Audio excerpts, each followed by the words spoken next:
Hi and welcome to my channel again. I'm continuing with the astrology series for those of you who've already seen. If you haven't already seen these readings before, what I do is I use for the first four decks are all about the astrology, and this is for your rising sign and the energies that you'd be working with astrological wise, but also it's relating to your birth chart. And this one will be for Aquarius rising. And so I've been guided recently to pre-pull the first four astrology decks, and then from after I go through them, I'll be using these three oracle decks, and the first one being numerology guidance cards, and then the second one will be notes from the universe on abundance, and then finally we will finish up with some guardian angel messages for the month of January to see what messages come through for you guys. So yeah, we're doing this one. I'm up to Aquarius rising, and yes, I'm a bit late this month doing it all, sort of getting back into the swing of things in the new year and all. Now, we have had retrogrades of Mars, Mercury and Uranus. I think I should have looked before. I always forget to look before doing these readings, but I know Mercury will be direct. I think by the time you see this, he probably will be stationed direct. Uranus will be stationing direct in the last week of January. I can't remember with Mars. I think Mars will still be retrograde until the end of January. I can't remember that, but what I do know is even if they're all direct, they're still going to have the post-shadow phase. So with any retrograde planet, there's the pre-shadow phase, which depending on how quick the planet moves, for Mercury it's 2 to 3 weeks either side. So there's the pre-shadow, then there's the retrograde, and then the post-shadow. And these are the times that you'll still feel the effects. So, yeah, so with Mars, it's whatever we want to push forward with, it's going to be frustrating because it's almost like a bucket of water's poured on the fire of Mars kind of thing. So that can be frustrating for people when we're finding things aren't moving forward as fast or as smoothly as we want it to be. Mercury retrograde, communications of all sorts, not just technologically, written word, communicating back and forward, face to face. With Uranus, it's about wanting to have your voice heard, wanting to break free, and it's retrograde. So whatever planet is retrograde, it's always asking you to sort of look within and or review things and see if there's maybe a better way forward, or maybe a slower way forward, but still a way forward, if that makes sense, because the retrogrades kind of force us to slow down and reevaluate things. So having said all that, hopefully I haven't taken too long with that. Yes, so we'll get into your cards now with the astrology to see what you need to look out for. So first up, we've got the 6th house, and that will be in Cancer for you. Then we've got 3rd house. 6th house also is, I always call it energy, but I don't want to confuse things. It's themes. Virgo themes are 6th house. 3rd house is Gemini themes. And like I said, Cancer. So you'd be dealing with Virgo themes like duty, service, health, that sort of thing. in a more sort of nurturing family sort of way, if that makes sense, a mothering kind of family sort of vibe with that. And with the third house, it's about the communications, how you communicate, the Gemini, chitter chatter of Gemini, and Gemini wanting to likes to be online and that sort of thing, or chatting with friends, that sort of thing. And that is neighbourhood, cousins, early learning, quick trips, that sort of thing. And third house for you is in Aries. Yeah, Aries. Okay. Vesta, home and hearth. So we've got the Cancerian energy still again. Sagittarius, where's Sagittarius for you? Because Sagittarius is ninth house themes, because ninth house is the Sagittarian Jupiter energy. Sag, where's Sag for you? Is that 11th? Maybe. We'll see what else comes through. Gemini. There we go again. Gemini. If Sag is in 11th, then Gemini is probably, what, 5th or something? 5, 11, I think so. Okay, 7th house, that's Venus, Libra energy. I say energy, but like themes. I keep trying to correct myself so I don't make it seem confusing. 7th house, where would that be? I think that's Leo for you. Pisces, that's 12th house themes as well. Pisces is your second house. So Pisces, so essentially you'd be spending like a Piscean, the nebulous spirituality, beauty, that sort of thing. And perhaps sometimes I wonder if maybe overspending might be a thing in some ways, because you're sort of blinded by the sparkly things. Full moon. Well, obviously we already had the full moon early in the month, but this could either mean that something maybe happened around it, or something else that happened has somehow is somehow affecting you in some way around that time frame. Or it could be that even though there's not a second full moon in this month, right at the end of the month it'll be leading to another full moon, and that's going to be early February. So this might still be taking on some of those energies, probably because I've done this late. You're probably jumping into a little bit of February as well, maybe. Mercury, well, we know Mercury's been retro. What other planets? Only Mercury. Okay, you've only got Mercury. Now I'll grab the book and have a quick read of a couple of things. Vesta is an asteroid, and she's up the back here somewhere. Palace, no, Vesta, yes. Okay. Right now is all about you and reconnecting to your passion. Wasn't 7th house in Leo? I think it was. Passion, because creativity and passion is Leo energy of themes. Where does your spark of inspiration reside, and how can you turn it into a roaring fire? Sometimes we feel that initial urge to create, but don't know how to direct it productively. Vesta grants us the gift of mental focus, because when Mercury's rocking up for pretty much almost everyone, there's that chance that we can be a bit clouded with the retrograde energies.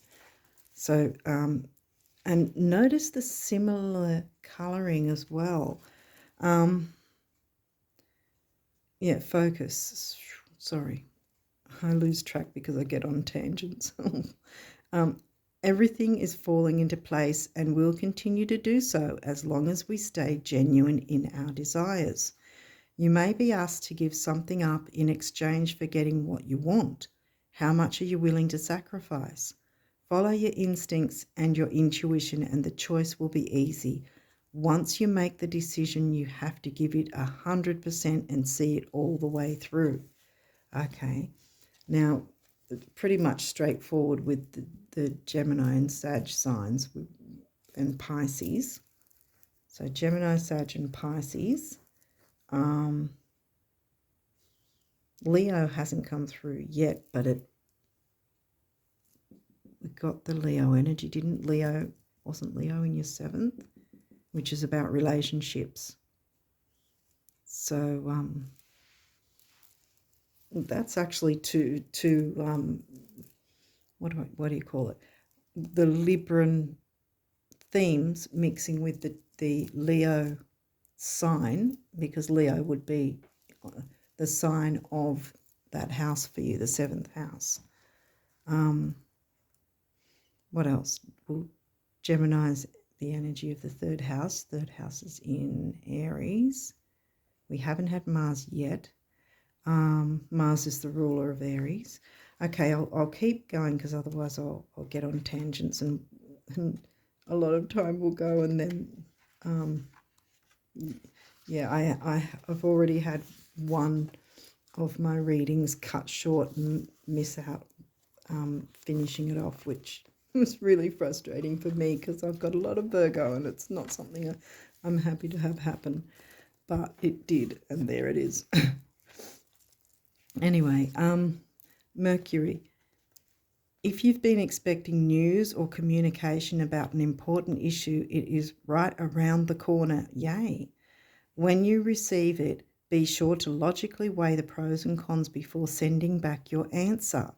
Due diligence is key when Mercury is involved. And yeah, like I said, the energies of the retrograde are still going to be around for another couple of weeks or so. So during that time with the post-shadow phase, it's more about, okay, what did we learn from the pre and the retrograde phases?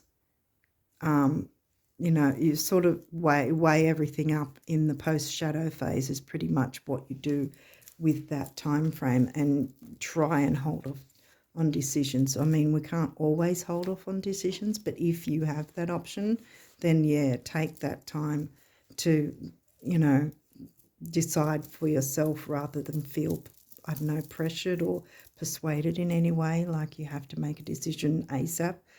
No. Our brain is an amazing organ. It keeps the rest of our body working. It tells our heart when to beat. It makes sure we eat food and drink water, and it lets us communicate our needs. Mercury in a reading signals that you must make those needs known. Not expressing yourself leads up to a build-up of anxiety. You can't expect other people to read your mind. There is a theory that we are the product of our thoughts, that we cannot exist without them, but we know that isn't true. A person in a vegetative state exists, but they don't have the capacity to reason or think. Thoughts can be a conscious action. Positive ones lead to a positive attitude, and negative ones lead to a negative attitude. Okay.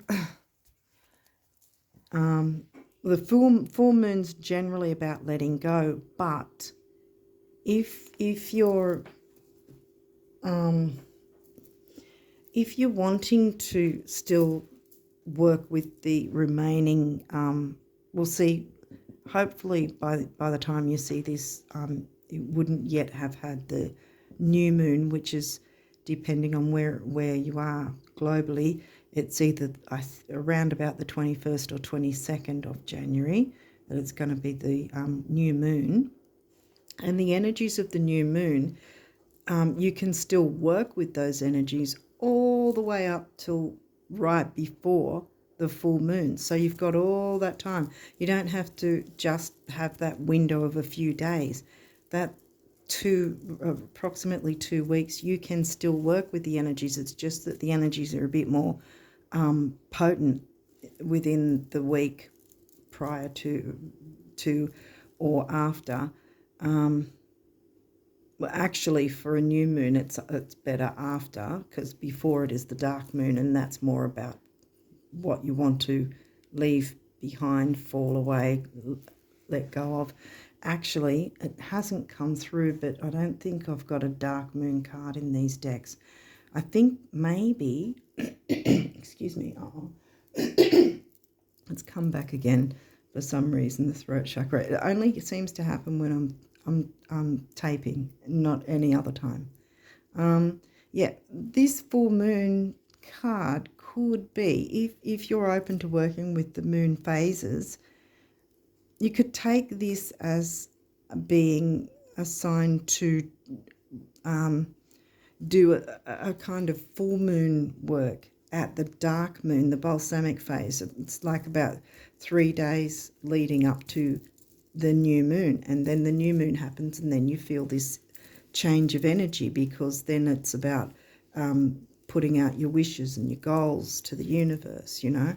But before that, it's about the letting go, and it's a perfect time to do it in the dark moon phase, the dark of the moon, the balsamic phase, the last 3 days before the actual new moon happens. So that might be what that's about too.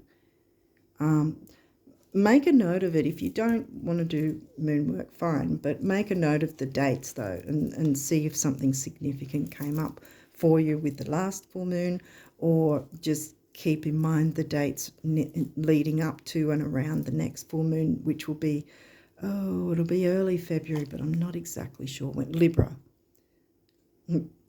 The energy is diplomatic and gracious. It seeks harmony and balance in relationships. The reason I kind of had a chuckle was, there you go with your 7th house. It's reiterating that. Okay, what else is here? Vesta. Okay, home and hearth. Something to do with home, definitely. You've got Vesta twice. The goddess within your sacred spiritual center and quiet dignity. 12th house, the 12th house. Did that come up? That sign, where's your 12th? Capricorn. Okay, Capricorn has not turned up yet. Oh, sorry. I don't know if you can see it because it's very fuzzy from my end. This is the area of your life that is overwhelming. Yeah, because it's the 12th house. You yield to a greater cause or power. Yeah, see, there's positives and negatives, because with Piscean 12th house energy, it can be about obsessions, addictions. That's the negative side. But the positive side is being open and spiritually kind of thing. You might have a sort of Saturnian view of that because you have Capricorn in the 12th. Those themes will be Piscean 12th house themes, but it's Capricorn is the overriding sign of that, if that makes sense. Okay, Cancer, another water sign. Now, didn't we have Cancer turn up earlier? That's in the 6th, isn't it? I think so.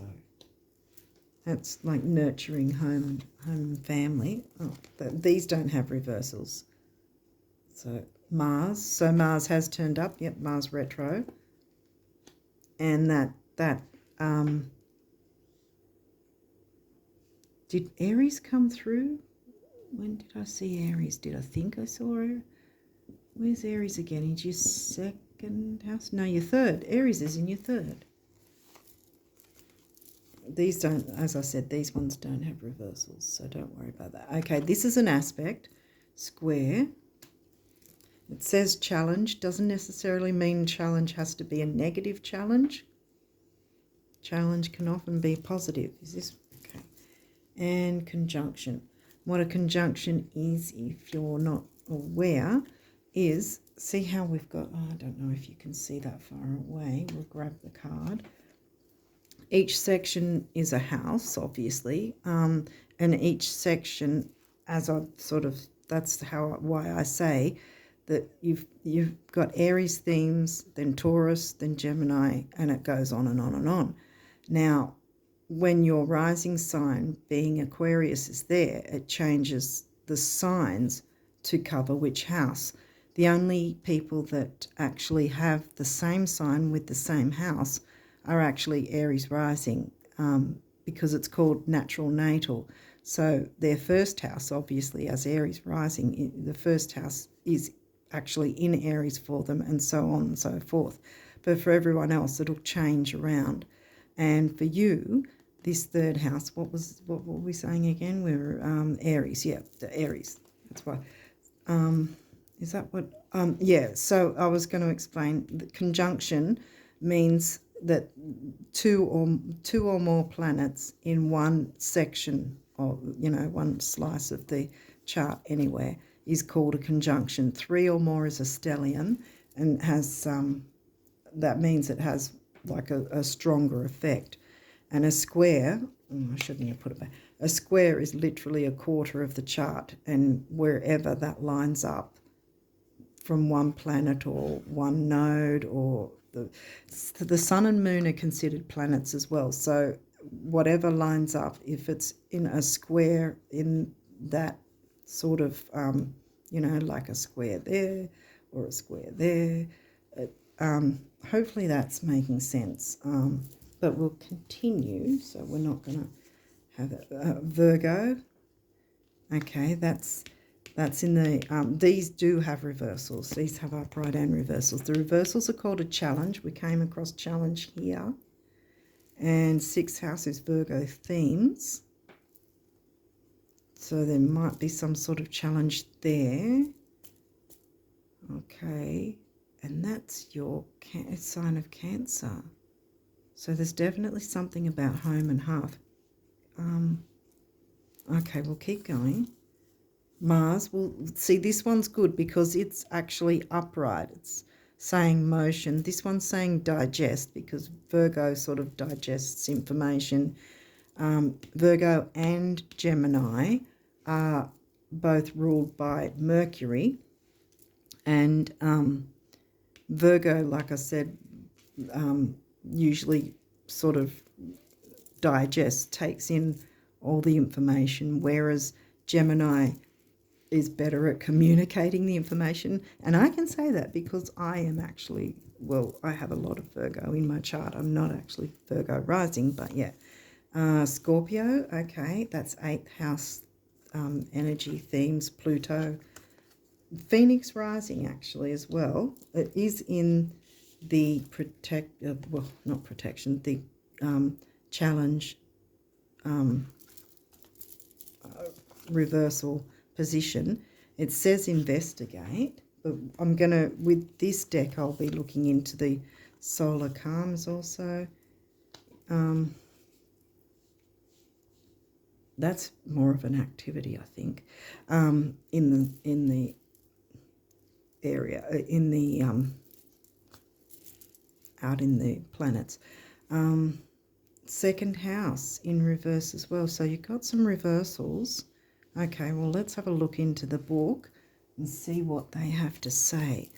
So first we'll move these across and grab Virgo for you. Virgo is about health as well. Health, service, duty. You've got it in reverse, and we've got number what? Oh, of course, 6, because it's a sign. Oh, we opened up to Libra. I might actually first read Libra. I've been noticing that if I'm sort of pulled to read another one that hasn't come through, that I should still read it anyway. So I'm going to read both because the card itself didn't come through, but we did have 7th house C. So I think I'll read both the challenge and the gift, and you guys can work out if that relates to you at all. We'll see. Okay, so challenge says sometimes conflict needs to erupt before a healthy equilibrium can be re-established. Repression is not peace. Beauty can be misleading, beauty misleading. 12th house, and funny that the 12th house Piscean energy, and on the other end there's Pisces. Okay, misleading. Aesthetics alone can be shallow and incomplete unless loveliness expresses a deeper beauty, a compassionate heart. And the gift, okay, the gift you might relate to better. The Navajo refer to the beauty way as the path of a life lived in balance, living in the right relations with one another, with the cycles of nature, with the ecosystem all around, and with spirit. Let the beauty way call you. Well, there's your spirit, 12th house, beauty, Venus, Libra energy. Libra, where was Libra again? Here. And what else? Yeah, I think there's something to do with relationships at home, perhaps. Home and hearth seems to be a focus at least. Okay, so Virgo, let's move back to Virgo's card. Let's see what that says. Now, we'll be reading only the challenge with this one. Okay. If you just weed the garden and don't plant or cultivate, all you have is an empty bed. Editing without creating gives you no content. Sometimes you have to ask the inner editor to take a break and let the creative process flow. Then let the editor clean and polish. Right. Because Virgo is similar to Capricorn, very everything has to be a certain way, and that's it. And, you know, the fastidiousness and all that sort of thing, whether it be with cleanliness and hygiene, or whether it be with, you know, how certain things are organized, you know, that sort of thing. That might have been a bit of the energy that you might have been feeling recently. Okay, so now we'll move to Mars, and that is in the upright position, so it's actually going to be the gift. Okay, so we're reading the gift. I don't know, it's just on camera. The gift of Mars is: the higher note of Mars energy manifests as a divine guardian, your potent inner first responder who is ready to be the hero in a dangerous situation and protect you and yours. Isn't that funny? Vesta, home and hearth, twice. 6th house, health, duty, service, communication, relationships. I don't know if you guys are seeing the connections I'm seeing. Hopefully you are, because I don't want to be on my own with... Anyway, this is the 8th sign, Scorpio, which also is the 8th house themes. Where are we? Scorpio, and it's in the challenge position. So we have: question everything, including your own concerns. Jealousy and possessiveness. Where did we get? Yeah, Scorpio here. I'm holding out, sorry. Jealousy and possessiveness drain your energy and waste time. Before triggering your defenses, the scorpion sting, ask if that response will get you what you actually need. Okay, so there's... Right, and this is right next to solar calm, so I think I'm getting the picture here. And this is also in the challenge position. So I think that,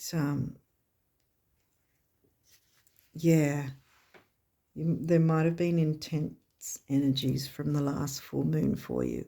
And you've got a chance, if you're open to working with the moon, doing moon work, working with the moon, to let go of some of that, do some release work on anything that you feel you can't on your own change, maybe.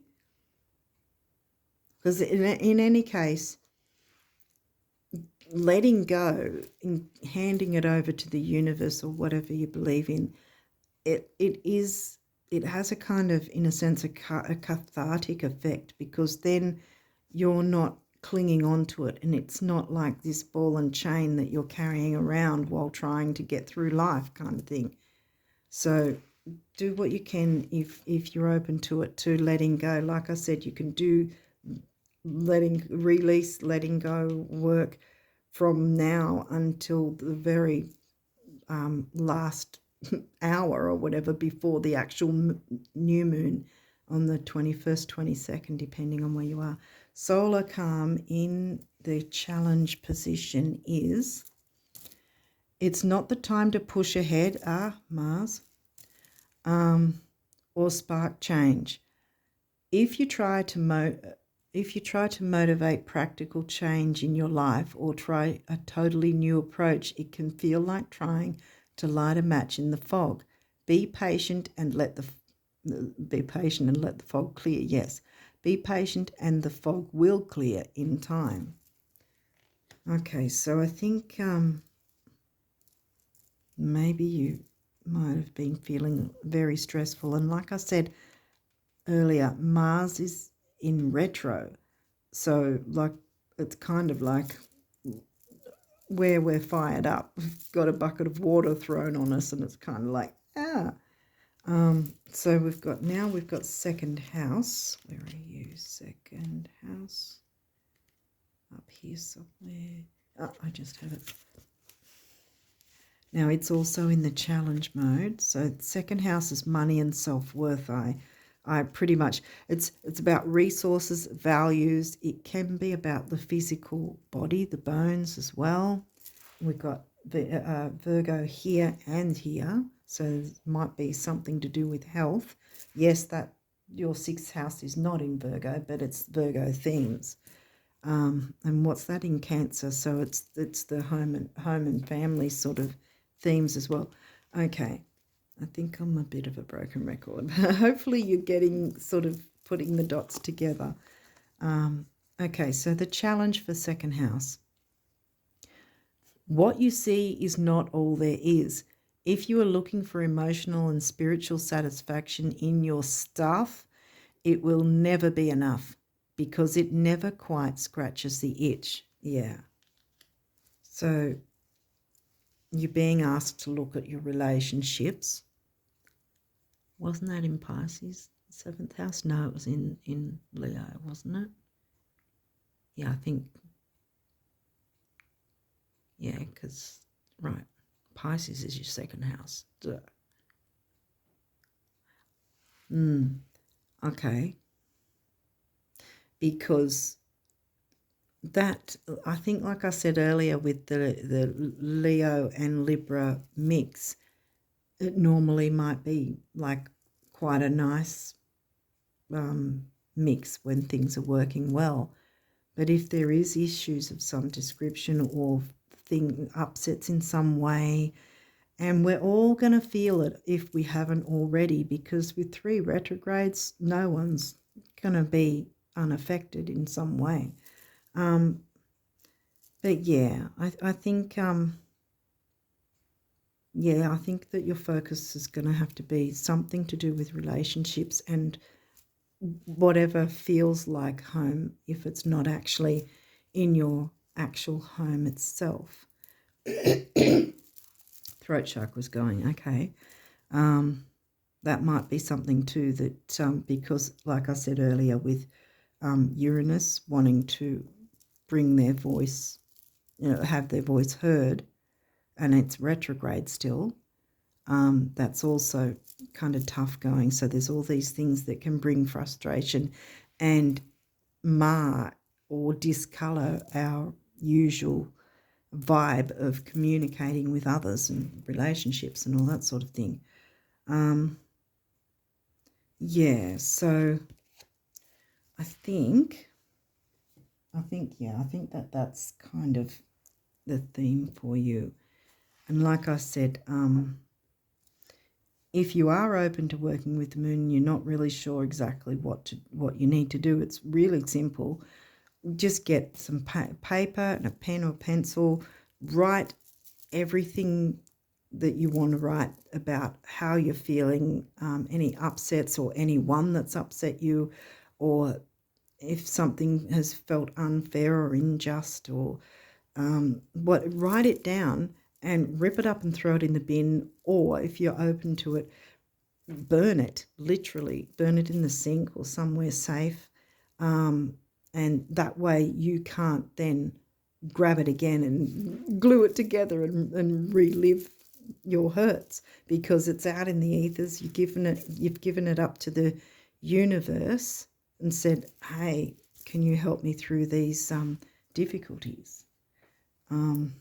That's pretty much what it's about. And like I said, even though we've passed the full moon, we've still got the full moon energies now, leading right until the very last hour before the new moon. So you can still use those energies if you're open to it, to working with that.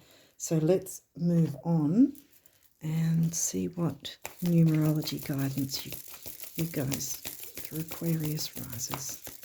I know it seems like it's heavy duty, but it doesn't have to be. And with the retrogrades, I think with all of us, if there is any upsets, if it's possible for us to take a step back, because sometimes it's not us that has the issue per se, but it might be someone else that's got some sort of tension that they're, holding on to, and that will mar the communication. So if you're feeling that someone is a bit what's the word for it, prickly, if they've got all their like a porcupine, all the splinters are out kind of thing, then kind of see if you can take a step back, take a breather, and communicate with them at another time when they've perhaps calmed down, or when they're not stressing out. If it's not them and it's you, see if you want to try working with the moon, because I know I say it with every reading, I highly recommend it. I mean, wow. Yeah, because it can be very cathartic to not hang on to the hurts. But I mean, we can't always let go of everything, but we can, work on trying to let go of some things, because we're only small humans. We can't take on 50,000 things and expect to still be working 100%, kind of, especially during retrogrades. Okay, so what numerology for the Aquarius risers? What do you want them to know, Spirit? What do they need to know for January?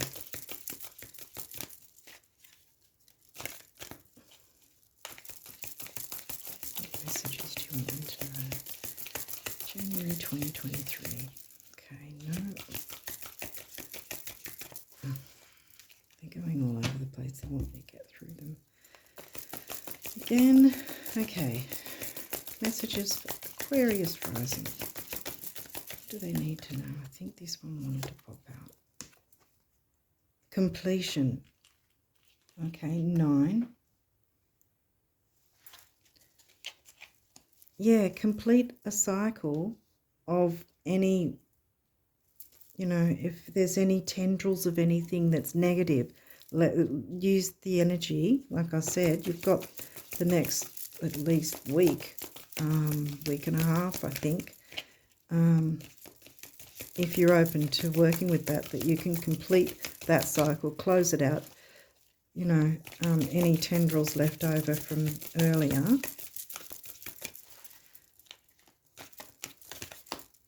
Right, I think you wanted to come out too. This is adventure, yeah. And look, that's a master number. As far double numbers, as far as I'm concerned, are master numbers. Some only go to, I think, 33 or 44 and end there.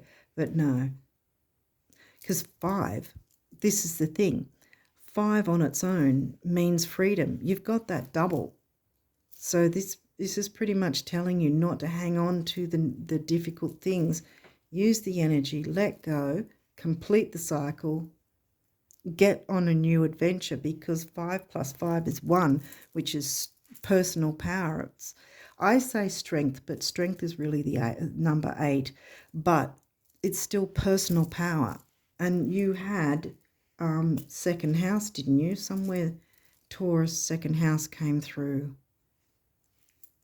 somewhere, didn't it? Or did I just talk about it?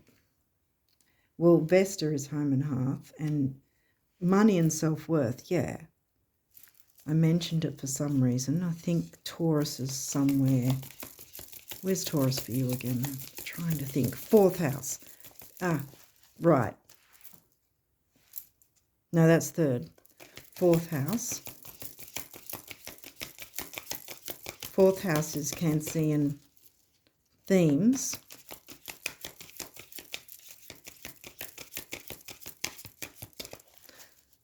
Why did I mention money and self-worth? I could swear I did. Oh, here. 2nd house.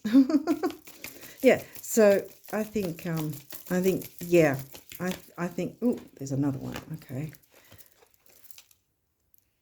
Clear away the debris, whatever's lingering, the tendrils, whatever. Clear that away with the energies before the new moon. Of course, you could also maybe make note of the full moon early February as well. What have we got here? Spiritual career. Wow. 7, I think, is known as the mind and creativity. And here we've got 8. And remember how I said that I consider 1 to be strength as well. But 8 is strength, and 8 is also about money and self-worth. And the more self-worth you have, the more that you can bring in. 7 and 8 is also comes to a 6, temporary opportunity. So you have the opportunity to close things out with whatever's lingering that is holding you back, perhaps, and you know, and too much negativity. You don't need it, but you can communicate with your relationships and the health in that way. Once you clear the negative, then you'll be able to go into things in a much more peaceful way, like Pisces. And Libra likes peace. Oh no, that's not in Libra, but yeah, I think I've made sense here. We'll continue on. Okay. Now, if you haven't seen this before, this particular deck is designed in a way that it's like as if the universe itself is speaking directly to you. So we're going to see what abundance messages for you Aquarius risers for the remaining part of January, the rest of January. What do the Aquarius risers need to know for January 2023? What abundance messages can we get? Okay. All right. Abundance messages for Aquarius risers. Sometimes they just sort of come dropping out all at once. But we'll see what happens. Abundance messages. What do the Aquarius risers need to know? That looks like it wants to come through.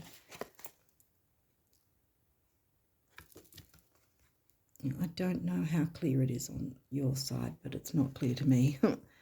It says, I'm sorry, but concerning your dream job, did you want a salary, royalties, commissions, or all 3?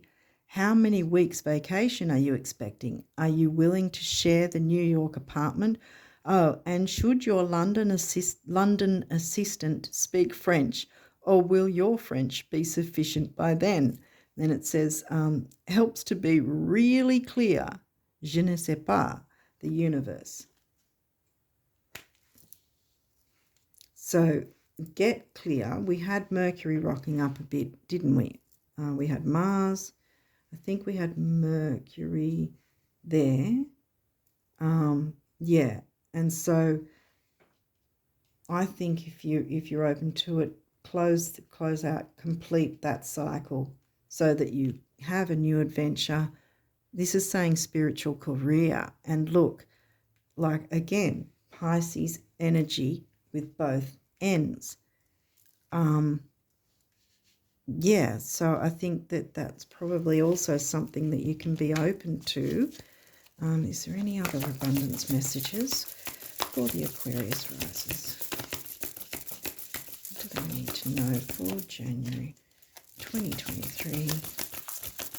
But yeah, if you're open to a spiritual career, I think that that's probably something that's beckoning for you to start working on. And you can't do that with a mind in fog, kind of, with Mercury retrograde energy, if you've got a whole bunch of stuff that you haven't cleared as well. It's not going to be helping you that well. Yeah, okay.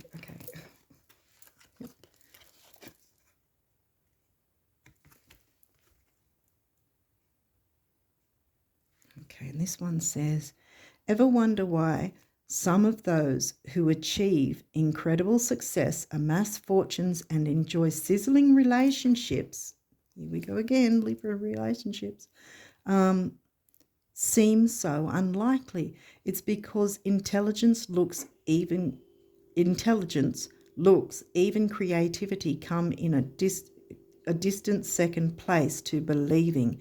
Achievers achieve because they believed they could and followed up with consistent baby steps, and so the heavens and earth were moved. I believe in you, the universe. Well, wow. This one also was sticking out, so we might grab this one too.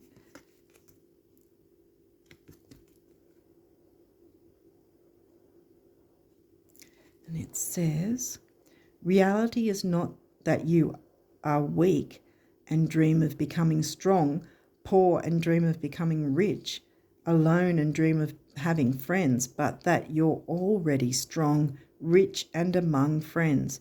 Yet at times you dream that you're not. Silly, the universe. Right. Okay, I might grab this one too. It was sticking out too. Just felt called to do these ones. Okay, so the last one we've got is, so much more awaits you. There'll come a day when you look back at where you've been and where you now are, and call these your warm-up years.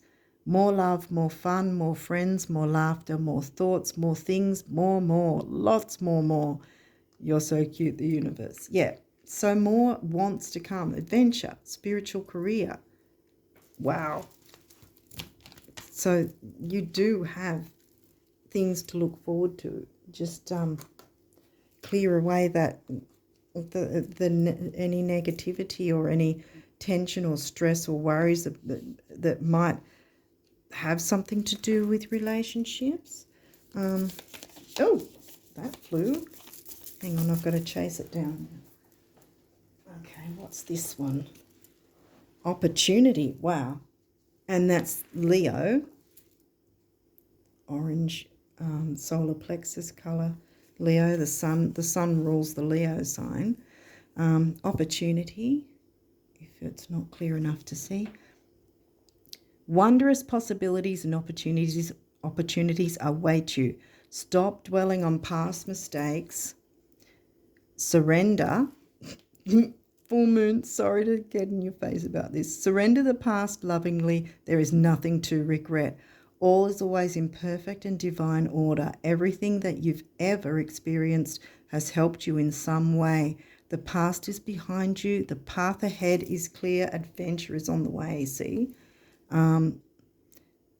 Move forward joyfully and fulfill your heart's desire. Yes, absolutely. I put that there.